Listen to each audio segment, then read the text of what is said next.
नमस्कार, मैं अनंत राम त्रिपाठी।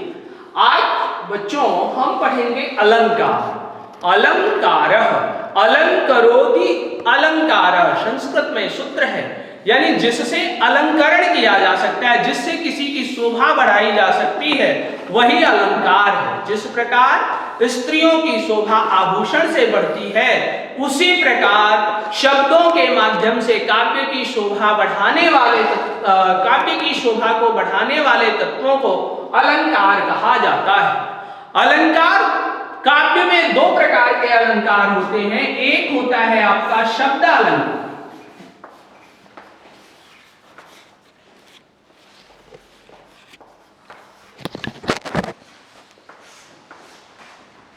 दूसरा है अर्थालंकार।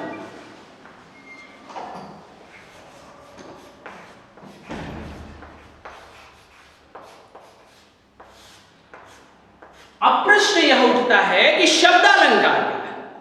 शब्द प्लस अलंकार अर्थात शब्दों के माध्यम से काव्य की शोभा को बढ़ाने वाले तत्व शब्द अलंकार कहते हैं। और अर्थालंकार क्या है? अर्थालंकार जो शब्द के अर्थ के माध्यम से काव्य में परिवर्तन होता है, काव्य की शोभा बढ़ते हैं, वहां पर अर्थालंकार होता है। यहां पर हम शब्द अलंकार के ही बारे में पढ़ेंगे। शब्द अलंकार मुख्य रूप से तीन प्रकार का होता है। पहला अनुप्रास अलंकार,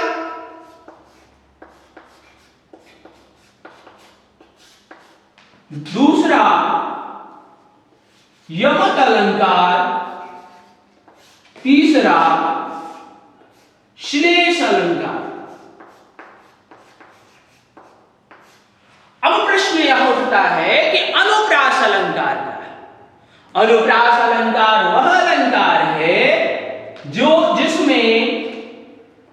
जिस अलंकार में या जिस काव्य में एक ही वर्ण की आवृत्ति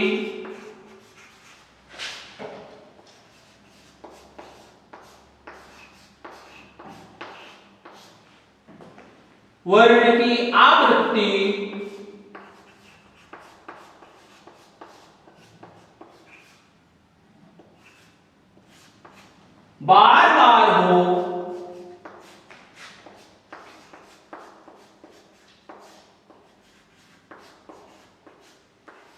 वहां अनुप्रास अलंकार होता है।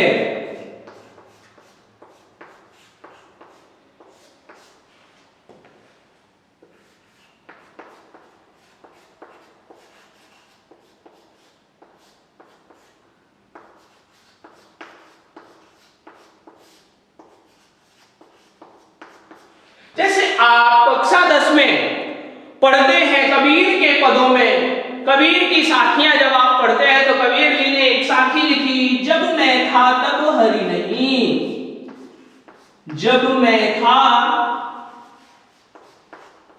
तब हरि नहीं,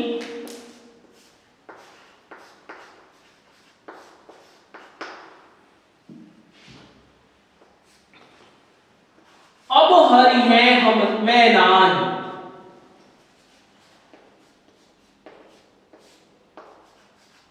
अब हरि है मैं नान। दूसरा उदाहरण भी हम अपनी पाठ्य पुस्तक से ही ले सकते हैं, सूरदास के पद से, जिसमें सूरदास जी अपने पद के माध्यम से बताते हैं कि भगवान श्री कृष्ण के द्वारा भेजे गए गोपियों को योग का उपदेश देने के लिए गए उदो से गोपियां कहती हैं कि हमरे हरि हारिल की लकड़ी, हमारे जो भगवान हैं, हमारे जो हरि हैं, वो हारिल पक्षी की भांति, जैसे हारिल पक्षी ने लकड़ी को पकड़ लिया हुआ था, हे उद्धव यहाँ योग का उपदेश हमें ना दो, हमने भी अपने हरि को, अपने भगवान को वैसे ही पकड़ा हुआ था। उसमें उस पद में भी हमरे में ह, हरि का ह, हारिल का ह, ये जो वर्ण है एक ही वर्ण की बार बार आवृत्ति हो रही है, अतएव इन दोनों पदों में अनुप्रास अलंकार होगा।